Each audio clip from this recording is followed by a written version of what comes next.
Howdy. All right, let's switch gears now. Well, it's still in the same industry, and Mr. Odo had touched on it earlier on, but let's get some comprehensive perspective to this as we touch on, yes, the Ogoni area, the oil pollution, the aftermath. Recall that oil exploration stopped in 1993, but there's been this aggressive push to restart that. Naturally, this will boost Nigeria's oil production. But where are we right now, particularly with the NSA's visit? We're joined on the program by Lebatam Degwe, a former member of High Prep Governing Council, joins us virtually on the program. Good morning, sir, and welcome to the program. Good morning, Kayode. Compliments of the season to everyone. I wish you the same. And I must say, I mean, the dressing speaks to the season as well. I should get my hat too and just twin with you. Don't worry, we'll send you one from Ogoni where we are. I would absolutely love that. But, you know, the NSA visited Ogoni land. There's been a lot of movement, meetings with the president.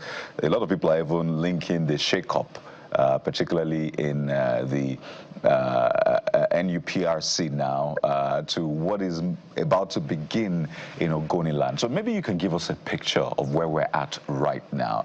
Has there been enough reparation? Has there been enough, at least trying to restore the environment, maybe not to what it was, but close to what it was before we then say, let's start digging for oil again? Well, thank you again, Kayode, and good morning, Nigerians. The whole Ogoni crisis, you know, typifies quite a lot of cries for people, you know, who want to ensure that they're dealt with properly, that, you know, their lives are improved, you know, and, you know, sustainably so. Is as old as you have said, you know, even beyond 93. So it's a holistic type of thing. So one, yes, there's the issue of petroleum, which was explorations found and exploration started in the late 50s, not just in Ogoni, but in, you know, Niger Delta particularly, up till, you know, the Ogoni awareness and advocacy across the whole world and sensitization of the people to the fact that the environment was degraded, you know, their lives weren't improving, they weren't, you know, getting any benefits from this resource that God put, you know, in their lands, you know. So that led to the unfortunate events of, one, the loss of lives of a lot of Ogoni people, the non-exploration of oil that is found, which is found particularly in the Ogoni context. And so it has remained topical. And then all the issues pursuant to that, the continuous clamor of the Ogoni people to have this addressed, the quantification of if there's any pollution and what its effects are, with the Nigerian, with the United Nations Environmental Program coming to do that assessment. The Nigerian government allowed that, and then there was a report produced and different methods to address that. So you've had high prep, you've had engagements at different levels to try to see if the crisis can be resolved and hopefully, you know, restart oil production. Fast forward to January this year, the government of President Ahmed Bola Tinubu has looked at it differently. It's had all the experiences as a government and the people to say, look, government has successfully wanted to do this, but there's been, you know, a learning process along the way. They've started and fallen at different times, but everybody's built on its experiences, and I think we're in a good place to start. The other bit in Ogoni is we've dealt with different tendencies, different voices. There's increased awareness. Ogonis expect a lot more. And so how do we marry this? So we're able to talk to the Ogonis holistically. We're able to see demands that are inclusive of all the voices in Ogoni brought onto the table. So we're clear about the fact that this is what Ogonis are saying as we seek to engage, government and Ogoni seeks to engage to resolve the crisis. And then hopefully at the end of the day, you know, with an agreement following the resolutions of the issues that Ogoni wants and coming together, you know, there's no reason why oil production can't start. Ogonis wants that. but I think it's about inclusiveness, it is about honesty, it is about respect for the integrity of the people, and that's shared prosperity between the state and the people, I think. So starting from 1958 to today, that's where we are. The National Security Advisor, as part of that, President Bola Ahmed Tinubu led, focus on ensuring things work and ensuring that that engagement, as agreed or as summed up by the Ogoni people, is being addressed. It's a journey. It's beginning steps, but there's quite a lot of positivity. And there's enthusiasm in the community regarding that whole process. So that's where we are. That's what it is. That's where we are. But you say that Ogonis are agreed on the call for the resumption of oil exploration in the land, but there are real issues of degradation. I mean, the visit by the NSA only last week was on the heels of a recent spill in Yola Wellhead, I believe.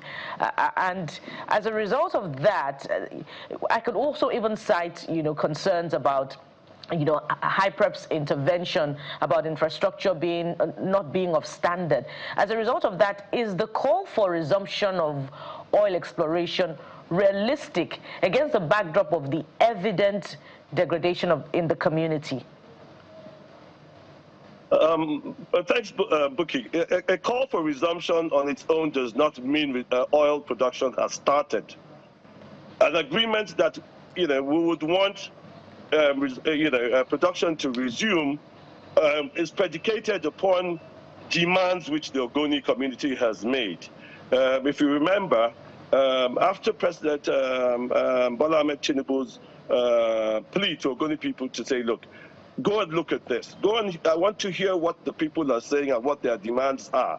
The dialogue process across all of Ogoni commenced sometime on February 8th this year.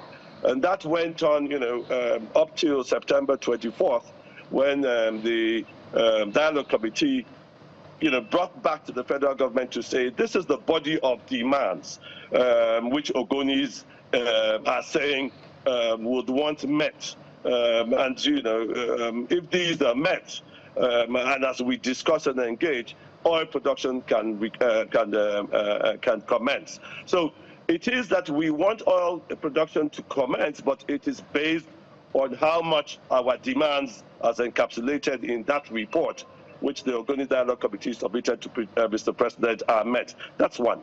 Number two, in the whole responses and proposals and all that, it was quite clear. Some of what you've mentioned, we need to strengthen Hyprep. We need also to ensure that whatever infrastructure are looked at again. There's an audit, there's decommissioning, there's replacement. These are contained in that report as the body of Ogoni demand. So what you see is the federal government is looking at these. There's some ongoing things, but following the renewed demands, would these be strengthened? Yes. Is there a chance that this is looked at holistically? Yes. So we are not at the place where oil production has resumed. No. It is federal government looking at the demands as Ogoni's presented, the whole body, 21 pages of demands, which is out there in the public space, and then seeing by how much these are addressed. So that builds confidence over time, that builds openness, that builds mutual respect, and hopefully in the not too distant future, we would begin to see a place where Ogoni say, look, this government has acted well. There's sincerity on government's part. This is different. You can come because we know that we'll be treated with respect. Our environment will be degraded, and there'll be inclusive benefits to all of Ogoni. That's where we're seeing the steps. And I can say for having been around a long time, this is one of the first times we are seeing a bit of what we think is sincerity on government's part to begin to meet the multifaceted demands that you have mentioned. But we are not at the point where oil exploration has resumed. It is predicated upon the demands, some of which you have mentioned, and a lot of these are captured in the Ogoni document. And federal government has responded to some of them, like I said, say. The National Security Advisor at the directive of Mr. President. Let me come in for a moment so that you can build. If you can hear me. Can you hear me? Sorry. Yes, I can hear you, Jeff. Yes, for want of time, let's build on what you're already saying. And if we may posit some of these demands that have been met, and what level of, how much of it should be met before some level of work or exploration in this sense will start? Because the 21-page document, there are a couple of demands. I don't know how many can be met before it will be started. So what is the conversation behind closed doors as to government, if you get to point this, then we can now talk about point one, starting with exploration. So maybe you walk us through what you know. I'm just one Ogoni person, so I can speak for myself, and then to the extent of, like you said, my involvement. One is Ogoni has brought demands, and so there are two parties, as it were. So if you look at Ogonis and government, so Ogoni demands are already on the table. Some of the demands include ongoing types of activities or processes. Some of them include confidence building, for things that already exist. So an example is the Meleme Junction to Anel segment of the East-West Road. It has been there for a long time. Successive administrations have tried to improve it. We are seeing that's been fast-tracked. A journey that would take me from Port Harcourt to Norway 2 hours early this year takes me about 20 minutes now. So there's a lot of work going on. It's due commissioning in April. That was one of what existed, which is the federal government's responsibility to do, which the Ogonis insisted that showing purpose and showing effort, right, would give the Ogoni larger community some of the hope and belief that this government is sincere. There's also the University of Environment and Technology at Kurubasa. That had been accepted to as a legislative bill about a year or 2 years ago in this legislative, in this particular Senate. Right. And then the Ogonis asked the government to say, look, you needed executive accent. This has been here. This demand for university, particularly with the focus around world's focus and Nigeria's focus on environment, remediation, and the issues advocacy, that the time is now. Mr. President promised that we will accent to it. It was accented. So those are things, the things that are ongoing which governments should do. Right. There is ensuring that government works. There is ensuring that some of the reparations and strengthening of statutes, strengthening of activities, showing that the Ogonis are included in what's going on. Right. All of those are contained at different levels. And I think that's happening. I think one issue that will stick out naturally is the reparation, the cleanup, and all of that. But I mean, you've laid bare the expectations, the prospect, and of course how the people believe this will happen. So we'll keep tracking this because it's vital to Nigeria as a nation. We'll be speaking with Dr. Lebatam Degwe, former member of High Prep Governing Council. Thank you for your time. I wish the Ogoni people the very best. Thank you very much, Kaide. You take care and enjoy the holidays. We'll try our best. So while we're working, we'll enjoy the same. But that's been the show for today, everyone. Thank you for watching. I'm Kaide Hikiolu. Sunrise Daily is up next. Ensure you have a very Merry Christmas even this weekend because the joy continues. I am Bukola Kulka. And I'm Jeffrey Uzama. Bye-bye.